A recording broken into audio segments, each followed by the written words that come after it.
Hey, this is Joe Gilder with Presonus. Today we're going to talk about step 3 of my 5-step mixing process.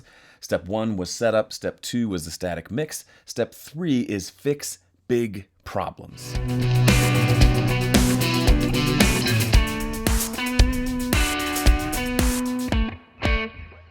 One of my all-time favorite books is a book called The Martian. It's also one of my all-time favorite movies. If you haven't read it or watched it, go check it out. It's really great.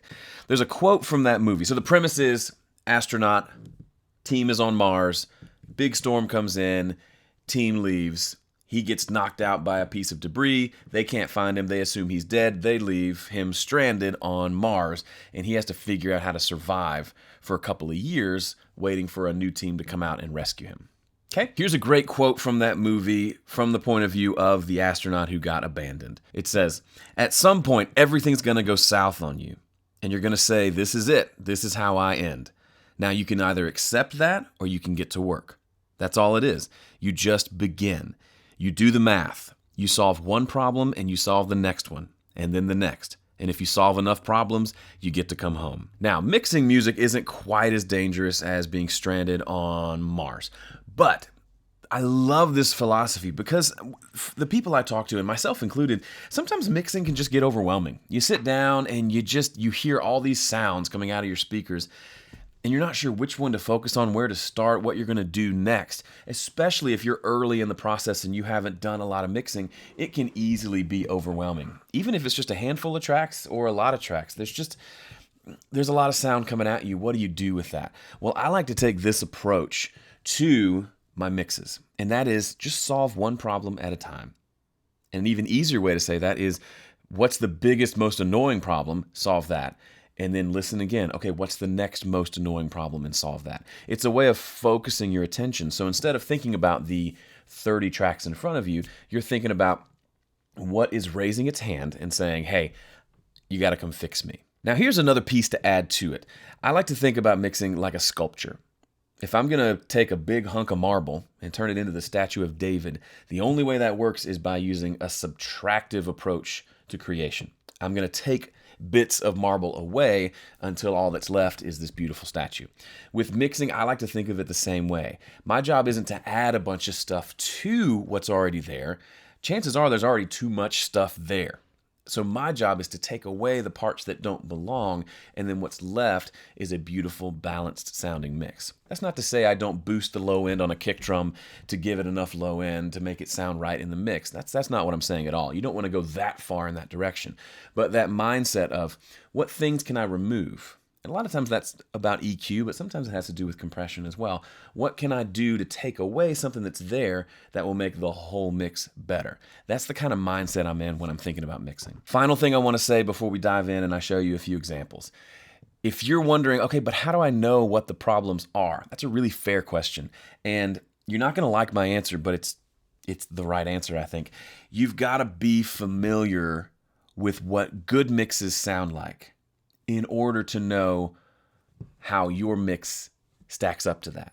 So for example, if you don't spend a lot of time listening to great mixes of great albums, listening critically, paying attention to what the snare sounds like, the vocal balance, where the guitars are relative to the drums, if you don't really become intimately familiar with those things, then you're going to be doing a lot of guessing when it comes to mixing your own music. However, if you diligently, critically listen to some of your favorite albums, then when you flip over to your mix that you're working on, you're going to hear that snare drum and say, oh, that snare drum doesn't sound anywhere near any of the snare drums I'm used to listening to. Probably got to do something with that. Or that vocal sounds big and boomy, whereas all the vocals I'm listening to are pretty chill and bright and don't have a ton of low end. Once you start becoming intimately familiar with the good stuff, then the problems in your stuff will become more apparent, and then you can at least try to figure out how to get yours to sound closer to those. It's not a matter of copying or getting rid of your creative input, but it is a matter of, okay, I love these albums. Here are the ways that all those different components of that album sound. Chances are, if I can make the components of my mix sound somewhere in that ballpark, I'm going to also like the way my mix sounds. That sentence felt confusing, but I think you get what I'm talking about. Let's dive in. Okay, here's the mix we've been working on in this series. I'm going to show you a couple examples of finding problems and solving them, but we'll keep this video fairly short. Down the road, I'll do bigger, longer series where I go through the entire mixing process, but I want this to be more of an overview so you can get some ideas and then go back to work. So let's take a quick listen to what we have here. And the goal, just so you know, I didn't mention this earlier, the goal of this process is to just find those bigger, obnoxious problems and fix those so that the next step of the process, which is top-down mixing, will work better. And that's when I come in and I just do some EQ and compression on the drum bus, on the entire drum bus. And sometimes it gets me 80, 90% of the way there by just putting a couple plugins on the drum bus itself versus putting tons of plugins on all the individual components. It's the way I like to work. It has worked well for me over the years, and I'm going to show that to you in the step 4 video coming up next. But first, and this is kind of new to my process, sometimes when you do that, you've got some frequencies and things that are just being obnoxious and really should be fixed before you start doing the top-down mixing. That's where we're at in this process. That's why I have a step 3 there. So let's take a quick listen to what we've got with our static mix, find a problem, and go smash it.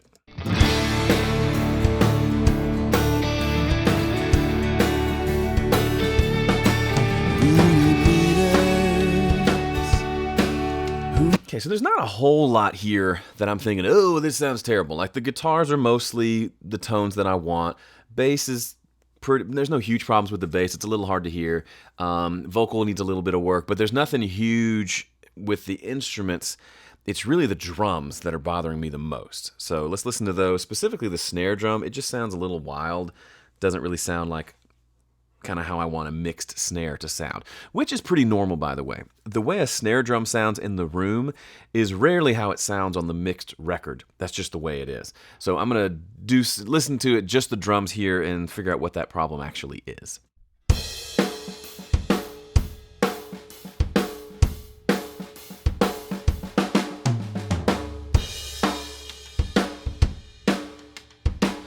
Biggest problem, so we kind of honed in, what's our biggest problem?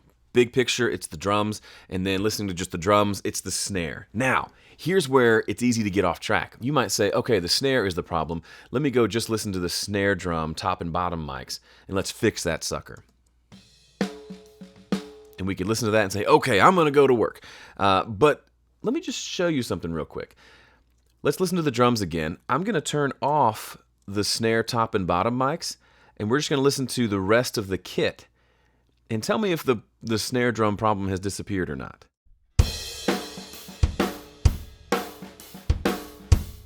It actually doesn't sound any different. When I flip these on and off, they're not actually contributing a lot to the tone of the snare. We're getting a lot of snare tone from the rest of the mics in the kit. That's an important thing to learn, to figure out at this point before you start slapping plugins on there, because you would be fixing a problem that's not really the source of the problem. Listen to this as I turn it on and off.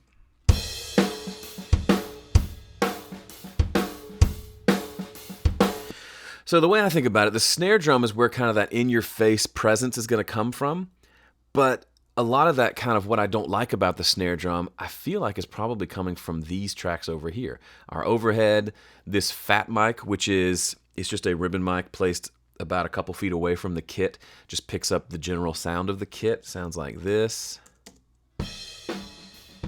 Trash mic is another ribbon mic directly over the kick drum facing the drummer, so it picks up mostly kick and snare. We ran that through a distressor on the recording day, so it's just really aggressively compressed. Sounds like this. Pretty cool sound. And then this is a room mic. It's actually, this was in my last studio where there was a stairwell going upstairs, so we just slapped a mic way up high in the stairwell and recorded that, and that's what this sounds like. So listen to what happens if I just take the overheads, fat mic, trash mic, and stairwell mic, and we listen to the drums, and I turn these mics off. Tell me if our snare problem disappears.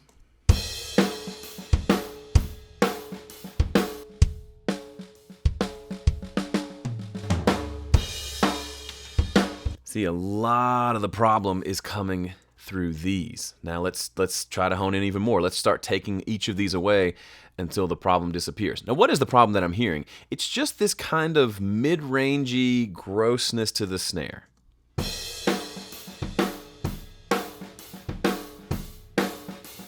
do, do, do. It's not really the ringing of the snare. It's just kind of this kind of mid-rangey, boxy.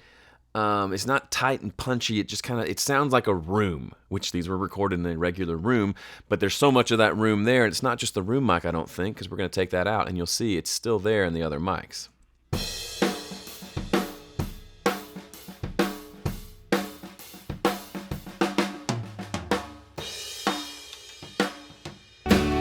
So it's mostly that room. I kind of take my words back, but it's all of these are giving me some problems. So what can we do here?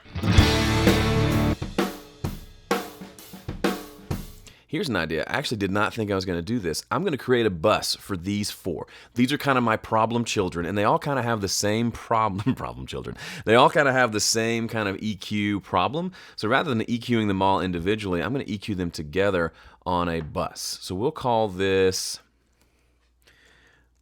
OH plus. And I'll just know that that's the overhead plus everything to the right. So now all of these tracks are now coming through this bus, which is then going out the drum bus. Now, why would I put something here versus putting it on the drum bus itself? Because all these other mics sound fine. It's these that are giving me kind of the gross sounds that I don't necessarily want. Now, I want them in it. I don't want to just mute them all together because A, I need the cymbal sound, and B, I like some of the vibe that's there. It's just the balance of the frequencies isn't quite working for me. So I'm going to put an EQ on this bus, and we're going to EQ that to make it sound, get rid of some of that kind of mid-rangey problem stuff that's happening.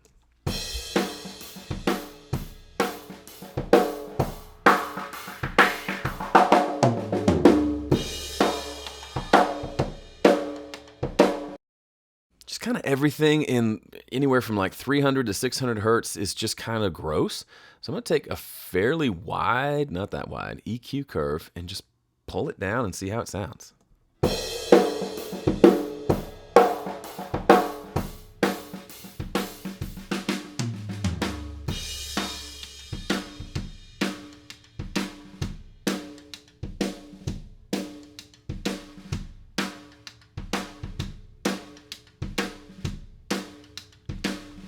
That sounds pretty good to me. Now let's just turn it on and off and see if we've made the problem any better. Let's listen to the overall drum kit now.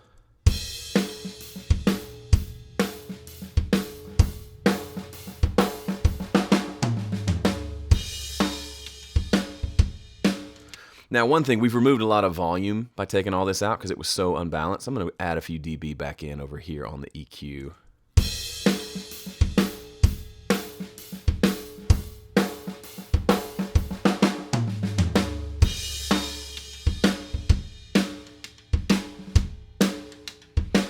And with one, I just love this so much. Actually, I started shooting this part of the video a few minutes ago, and I got lost in the weeds trying to EQ just the room mic, and it was never fixing the problem.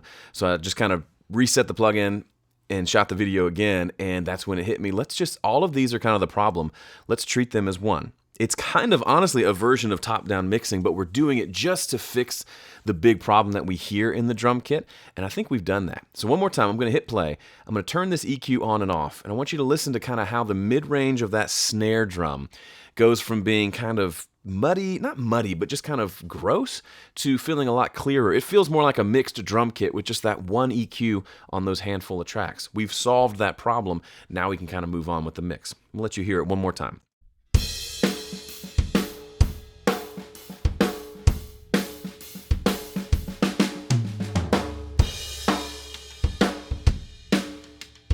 It almost sounds like to me if you put your hands over your mouth and kind of try to make the sound of a crowd cheering.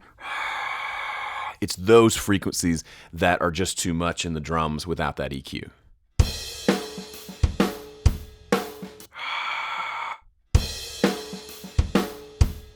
And with the EQ, we'll take it out.